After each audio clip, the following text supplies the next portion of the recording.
Hey, Decathlon gamer, welcome back to FM23 Newton Heath, episode 38. Following back-to-back league titles and now getting promoted to the Football League, to League 2, we've raised our reputation quite a bit, and here is that reputation check-in. And no, this is not us. It's Taunton. It's the lowest team, team that was making their first ever appearance in that 6th division, that have just a simple local reputation playing in the Vanarama National League South. They're below us. We are finally above a team, at least one. And while we are still half-star reputation, or at least we were still half-star reputation as the league was ending, and our reputation has taken another bump from winning that league title, so I assume we're still half-star, but maybe not. Let's continue to climb this ladder and see just how far we have made it. By the way, here already is that marker, which of course, the bottom for that scroll marker, we're 75% of the way up. We have now passed 3/4 of all English teams, those bottom pyramid teams. So we're starting to have at least some reputation. But how bad is it still comparatively to those that we were just playing with in the National League? Have we caught up to them yet? Well, we'll find out. We've caught up to one. No, there we are, just slightly above it in the National League. So we have caught Taunton and nobody else. That's 6th tier. That's one team in the 6th tier now below us. That is the entire rest of those 2 divisions, which are they both at 24 these days?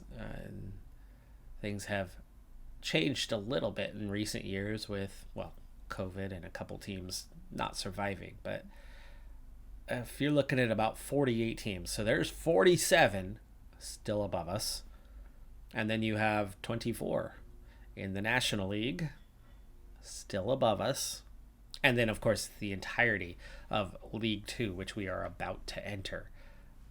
But at least we've bridged that gap. We have caught up to the very bottom, to the very, very tail end of where we started this journey.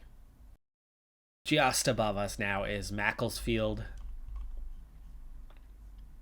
Hornchurch, the other recent promotion side that hasn't spent long, Moorgate, Chorley. Certainly this year we should see us hit 1 star. Let's see, where's that break point where we hit 1 star? We're not far from it. It's right here. So Rushall, it's just above Macclesfield. So certainly this season will finally break us out of that half star, get us into that 1 star. And you would think, at the very least, regardless, even if we finish dead last in League 2, you'd figure our reputation just by simply competing in League 2, which itself has a high reputation, will raise us up. Actually, I think if you're in a relegation zone, regardless of level, you're going to see your reputation decline a bit. But as long as we avoided relegation, I think we should see ourselves climb up into the middle, right? Into the middle of what is the 6th tier.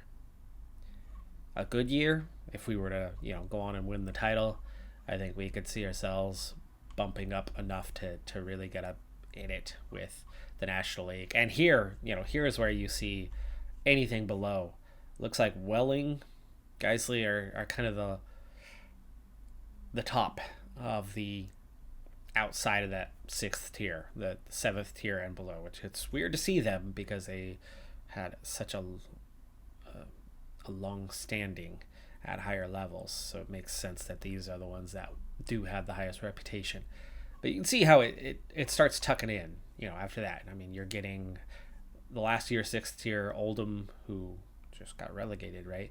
And then your National League sides, and then you're getting into Bromley is the first Sky Bet League 2 at 1.5 stars.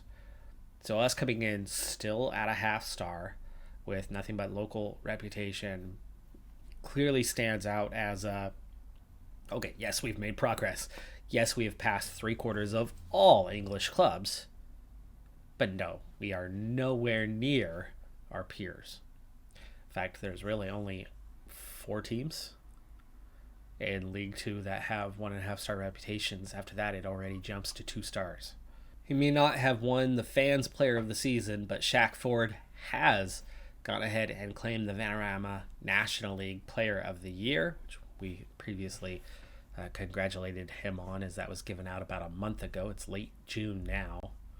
But despite only taking on 3/4 of all matches on the season, league matches that is, on the season, I'd say I did about 80% overall of all the matches, which is huge progress from where we really only did maybe 8 of them the year before. We went from the minimal number to majority number of matches at the helm, on the sideline, and not on vacation. But it was enough. We spent enough time on the sideline that we, too, took the league personality of the season. In this case, that would be manager of the season. Picking up Heggie ended up being the signing of the season for the league. Hercules and Brooks also both on the list of runners-up, so it was mostly us, with 60% of those top candidates coming just from our squad. Board approaching us about updating the payroll budget for physiotherapists. Sure, I mean, if they want to do it, sounds good to me. Huge budget support for the coming season, and our competition expectation is to be competitive in the various trophies, while in the league avoid relegation. Seems pretty damn easy to me, considering my target, my aim, is to get us competitive as soon as possible. I would hope that we can amass a team that can win the title right away. But the players, a lot of these players came with us from the National League North. They have been with us for that couple, 3-4 years now. We have some complications that I'm starting to think about here, and I don't know just how challenging it's going to be until we enter the new year, which I actually just crossed that threshold overnight here, where we are entering the new season. So it should start showing up that we are League Two, and I can find out where we're at when it comes to players trained at the club for that X number of years necessary. We've got to keep those guys in the first team to be eligible.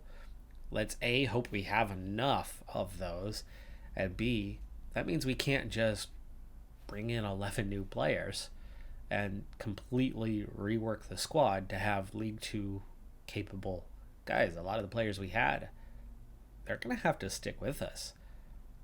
That part's going to be tricky because A, you just saw the reputation, right? We've literally passed a single team from the 6th tier, and we're definitely not on par with the others. I mean, we've covered a ton of ground, but we're not there yet. So we still have a lower reputation, and okay, fine. We're going to be playing in League Two, therefore, with finances, we could pay somebody, we could attract some quality players. But how many can we bring in? How many can we reasonably, what can we do to reasonably meet the demands of being in League Two and having the X number of years trained at the club to qualify, to be legit for this level? That's the big question entering. And if that's a problem, if we only have a handful of guys, I don't even know how that's going to end up looking, because we certainly don't have the youth players to make something happen either. Skirting that is going to be the big question to address to the start of this season. But I do think that there's a very, very good chance that it will complicate. I don't think it's going to be straightforward and easy. I think it will complicate our squad evolution for this year. I think we're going to be stuck with a lot of the guys that we already had and can't just move on. All right, so the key part, it's right here in the next message, or a couple messages down the line. Squad size, for one, minimum 15, maximum is just 22. That is surprising how small that one is. But we must have a minimum of 8 players trained at the club for 3 years before their 21st birthdays. So that's tricky, but we have existed for 4 years now, right? We had that first year where we had literally no squad. We started from total scratch, ones and everything, and then we survived that year. We avoided relegation. We actually managed to grab mid-table. And then we had that first building year where we started to bring in the pieces that got us into the promotion playoffs, but we did not promote. So we won the National League North that next season comfortably, and then we just continued straight on by winning the National League the following year with back-to-back league wins and promotions. So that's 4 years that we've already put in. We're entering year number 5. So it's been long enough for players to qualify, and it looks like we have 41 at the club that have to be within that 22-man roster. Here's the thing that just made the rule significantly easier. There's another key to this one. It's minimum of 8 players trained by Newton Heath or trained in England for 3 years before 21st birthdays. So they've got to be homegrown, not necessarily by us. They need to be homegrown in England. And that just made that process significantly easier because we didn't have to be internal, external prior. We had to have local guys. We couldn't look externally prior, that is, and we didn't have the scouting budget for it. So the way that worked was we pretty much had nothing but England guys, and our first 11 from last season, every last one of them meet that minimum requirement of 8. So we could easily bring in another player at literally each and every position, potentially, to get bigger and better as we go forward. So knowing that, this is actually going to be quite the easy process, and I might even bump up our scouting to Europe-wide and start reaching out and trying to find bigger and better players, because that's one of your ways to find the guys that other teams aren't after, right? If they're scouting in England only and they have a higher reputation playing at the same level as us, we're going to have a harder time competing for those players. But if we're suddenly dipping into the Netherlands or into France or into Italy for let me give us a smaller example. The Netherlands, Belgium, Czech Republic, Ukraine, right? If we start reaching into nations that don't have a major league, those are players looking for opportunities, looking for a pathway to bigger and better things, but could be really good players for the level, but don't necessarily have the interest to play at a League One side or a championship side, or the attention from one of those teams. But then the League Two sides aren't necessarily out looking in those nations for those players, so they could be very good for our level and almost good enough for the next level, and we can attract them and others can't. So I think that might be a good opportunity for us to get better. That's the hope now. I think this process, my concerns are alleviated, and now I'm feeling confident that we can attract some better talent. Let's see if that's the case.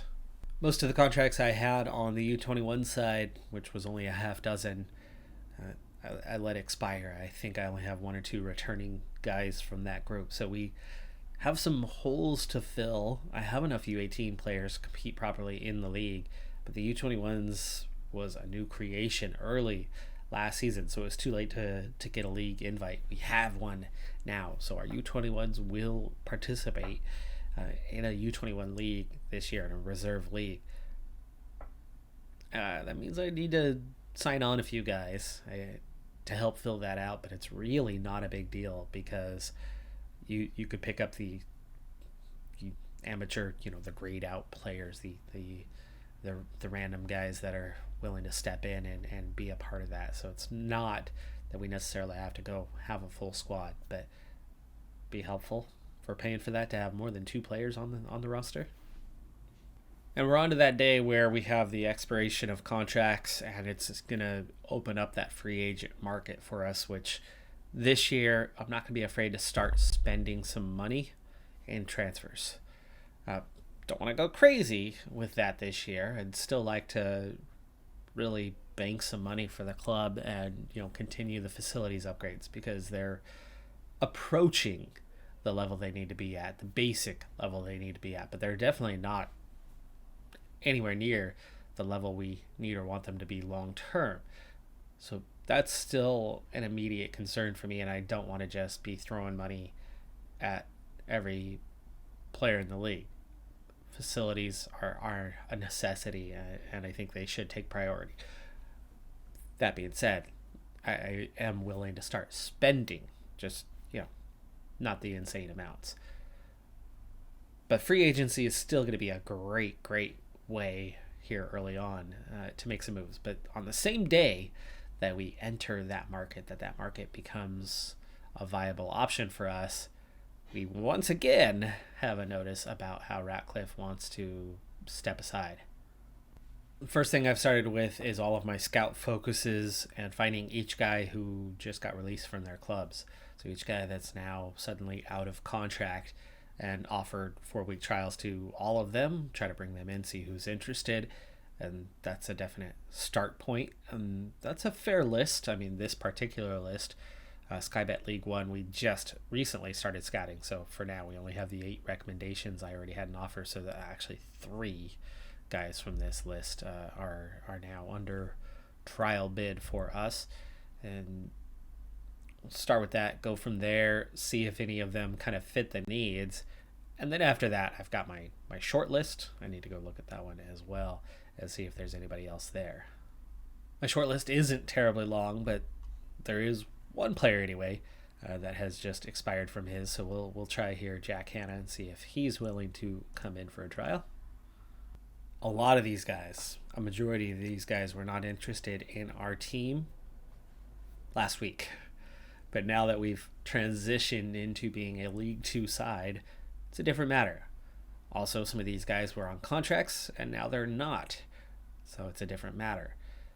Only 2 of all the trial offers that I just put out have denied us. So we're going to have a decent number of guys coming in, trialists coming in, and quite a few of them, certainly not all, but quite a few of them I suspect are going to be quality players. At first glance, there's some definite quality, and including 2 players that are better than everybody we have on the roster right now. Problem with them, though, is they are both 34 years of age, so doesn't support kind of what we're aiming for in getting some younger players. But I don't care too much about getting older players if they're 1 year play strong, but they've still got to have at least some pace left over.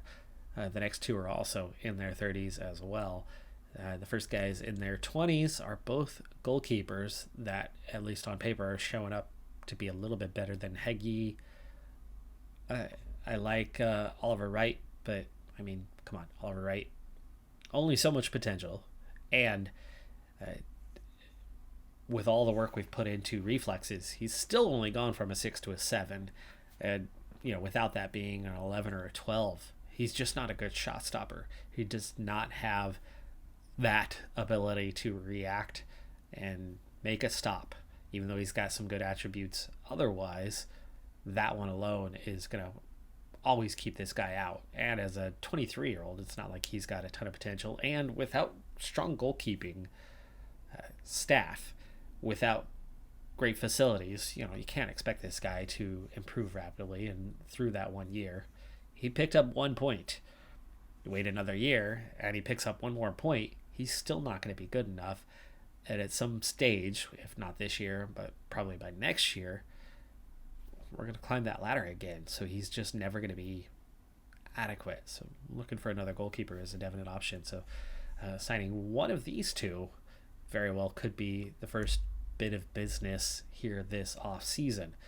And then we're looking at a lot of 20-something-year-olds on the lower end of what came in, which in some cases, like a 23-year-old Will Russ, who has good potential and is still young, that's somebody you can store away in your reserves, even though it's technically an under 21s league.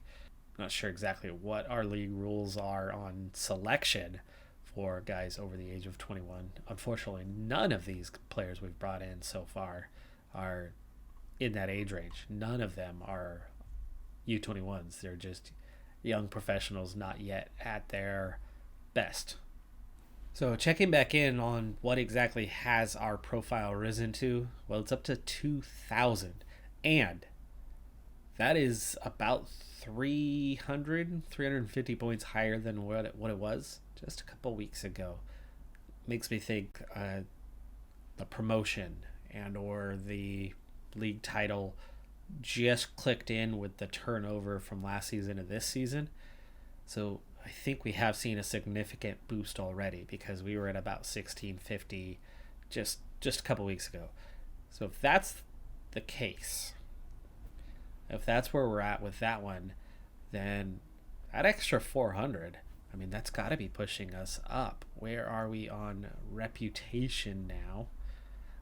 Yeah, there it is. It's 1 star. It's local. So yes, it did in fact tick over after we saw the rankings update at the end of the season. So we are finally 1 star local. We are finally in and around and amongst the tier 6, maybe up to the tier 5 type teams in terms of reputation comparison. So if we're hovering somewhere between tier 5, tier 6, well, now we're playing in tier 4. So we're still a little bit off where we need to be, but man, oh man, was that a healthy jump. Estimated value is still sitting at around 150 million. Media prediction preseason has us just 23rd. I don't know if he's willing to sign with us or not, but Ipswich have a young center back who is actually a Thai international. He's already had 30 plus appearances for his national team. Even managed to score a couple goals. Surprisingly, even though he is a Thai, it's actually the Indonesian team that he is playing for. So he's got a number of paths citizenship wise. He is second nationality England, so we don't have to worry about a work permit type situation. He's born and raised, came out of the Ipswich Youth Academy. But anyway, Baggett is stronger than any other center back we have by a fair margin. He is also stronger than any other center back that I can find out there. And now at 23, he's ready to be a full-time starter, committed, grow his career, but he struggles to get playing time for Ipswich. So at this point, he has requested that he's transfer listed, that he's available. At 40K to 400K, I don't know exactly how much it would cost us, but this is absolutely somebody who is available, and I hope that he'd be willing to step down to our level, because he would be a fantastic signing for us. And at even 400K, he's going to be, a great addition, and that's well within our budget range. And even if we have to pay him anywhere near what he's already making to give him that playing time, to turn him into a main key guy, I think we're looking good. I mean, he's been on loan with Gillingham a few seasons ago, but he's been sitting around in the reserves for Ipswich, so I can see why he would want to move on. He's only managed to get 21 appearances in a whole lot of years with him. So we're going to start with the very keen on signing him, but he doesn't want to join us under any circumstances. He would require the squad to be significantly improved before he would consider joining. Darn. And it just shows the 40K to 400K range. So we'll keep this one on the back burner until a later time, but that's sad, because I think this guy would be fantastic for us. But of course, he realizes that he would be fantastic for us. he needs to have some teammates who can play as well. We've got to start bridging that gap a little bit. We do have a couple 30-something-year-olds on trial that would start boosting the roster. And as we saw before, that snowball rolling uphill thing, it's going to gather snow. It's going to pick something up, and it's going to raise the profile of the roster. So I might have to suck it up and sign those one or two guys in their mid-30s, even if I don't actually have a whole lot of intention to hang on to them for long. Sign them to a one-year deal just to get the ball rolling. In terms of players like Elkin Baggett wanting to come play for us, and ultimately just get a foot in the door for some of these guys going, hey, there are good quality players that are there. Allowing for better quality players, better options, 23-year-olds that we can hang on to for a long time, guys that can play alongside Charlie Wilson or even replace Charlie Wilson, who has been, the key man for us for a long time in our defense. He's already been, 3.5 years that we've had Wilson now? Well, that means this offseason is going to be a busy one. Signing in Amiobi or Tom Ince could be, a big step for us. Amiobi still has a decent amount of pace, and if you were to put him in like Ollie Tanner's position, that pace isn't going to matter quite as much, and he could be a very creative force. How would he compare with an Ollie Tanner? Similarly, Tanner in the blue here is not quite the player Amiobi is, and we've seen how effective Tanner has been. I don't like stepping away from the 24-year-old, but we don't really have the depth in the positioning anyway, and Amiobi coming in, if I can get him to sign to not be the man, to not be an important player, to be a team leader, if I can get him to sign as a regular starter or less. For one, Tanner does have some flexibility in his positions, but he's also somebody who lacks a bit of pace, which is why conveniently I put him in the middle, and that's why he's been so effective there. But he could play out on the outside. I mean, in the middle apparently is not his strongest position. He's stronger out on the wings as either a winger or an inverted winger. We might be putting him in place over like a Lapalo Bai, who is a little bit weaker but a similar profile player. I mean, he's a little more physical, he's got a little more pace. You can see how those profiles translate. Lapalo Bai, definitely not a good defender, doesn't have the vision. Tanner would be a little bit of an upgrade there. Would give us more depth at the very least, as we've struggled at times this last season filling those spots out with injuries and having to go pretty deep down the lineup. If we're able to push a guy down like Lapalo Bai, for one thing, at 20 years old, if he's not starting every match, he's in our U21s dominating, and that's a good place. That would be a good thing to have in your lineup, as he would still get everyday action, and somebody like Amiobi can play. Tom Ince, meanwhile, still has a decent amount of pace, and yes, he does look familiar. This is the guy, Reading. Okay. Reading and Stoke, on loan at Stoke and for a number of years, or he was just with Stoke and then picked up by Reading. I don't know, but sure, I know Tom Ince. I've seen him play quite a few times.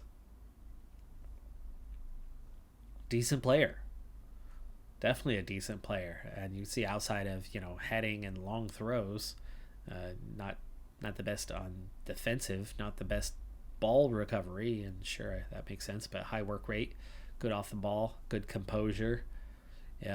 He's got some impactful play. I mean, how does he compare to Ola? Much more attacking minded, slower, but much more attacking minded. Lapalo Bai, see how much stronger he is in the attack, but again, on the slower side. This is another Ollie Tanner. Yeah, very similar to Ollie Tanner. A little bit slower than him, but a little bit better on the attack. But then 34. I wouldn't really consider him to be an upgrade. Both of those guys would be more about squad depth in those attacking four positions. I think of the two, Amiobi fits the system a bit better than Tom Ince. Ince isn't going to offer us much. But if you sign Amiobi, that alone, right, raises that top end profile of the team and maybe opens the door for more guys to sign. So I think I'll be looking for a 1-year deal with Amiobi up front, and not having to hang on to this guy too long, as he really doesn't fit too many things. What he does though is he just starts that process of opening the pathway for better players out there to maybe want to sign, knowing that you have a player of his quality on the roster, and that it's raising us up a bit. I mean, last season Smallwood was our 4-star guy. All of a sudden he's down to a 3.5-star guy. Has he already gotten that much slower? 8 and 7 acceleration pace could be that he's already starting to fall off a bit, though he has very high mental attributes. A lot of decisions to be made. I think if I can get Amiobi on a 1-year deal, regardless of money, I think that's a fantastic start. As even if I don't necessarily play him a ton in the next season, and maybe I even have to forcibly, negotiate a contract and partway through the year, mutual termination or something, because he's unhappy about playing time. If I can't get him enough time, I think he, unlike Ince, is somebody I can get in the rotation quite a bit more to keep him happy enough, and then maybe we part ways at the end of the year, knowing that, hey, I don't like taking the time away from our 20, 21, 24-year-olds who have quality. Shaq Ford, 22. I mean, our front four, the core, they're all between 20 and 24 years of age. That's great, but they're not really good enough for the level, and we need other players around. Having those guys in the rotation, which for the most part, I mean, you're looking at 3 regular starters and a 1 important player out of that group. Taking that away from them is going to hurt, and they're going to get frustrated. They're not going to want to be here. And I like those guys, but we're not in the National League anymore. We're going to be in League 2. How much can they do here? How successful can they be at this level? I do think that at some stage I'm going to have to accept the fact that there's going to be better players out there, and we're going to need those replacement players. And Amiobi kind of opens that doorway. Either way, it still gets one more guy in the rotation, as Hercules is a ways down. Hercules versus Amiobi looks like this. Hercules in the green. Sure, he's faster, but he's significantly weaker on the attack, and that's where I think Amiobi makes a lot of sense. Hurting those 4 guys. Hercules is already 24. He's on the higher end, and pushing him further down the backup lineup. Amiobi, also at 6'4", has some good things about him. So I do think we'll go ahead and work on that deal. And in fact, let's start with that. We're gonna wrap this episode up here in just a moment, and let's see if we can't come to some sort of terms with Amiobi. Oh boy, he wants to be a star player. Can we get him on a regular starter basis? He wants a lot of money. I don't care about that part. And he has agreed. Okay, so regular starter is okay for him. That's good. That 5 guys at regular starter with just 1 important player in there, that's not bad. That is not bad at all. That's a lot of money, but we are in League 2. I expect that this is going to go up a lot. He's going to be making a lot more than some of these other guys. And he's looking for a 1-year deal, which is exactly what I'm looking for. So that makes me happy. 20 games, 1-year league extension. That one's locked in. Nothing I can do about it. But if we keep him under 20 games, then we don't have to worry about it. And that's a deal. So this could and should open the pathway to bigger and better players. Let's hope that is the case. But that's going to do it for this episode on Decathlon Gamer. Like, comment, subscribe. See you next time. Have a good one. Be safe out there, and bye for now.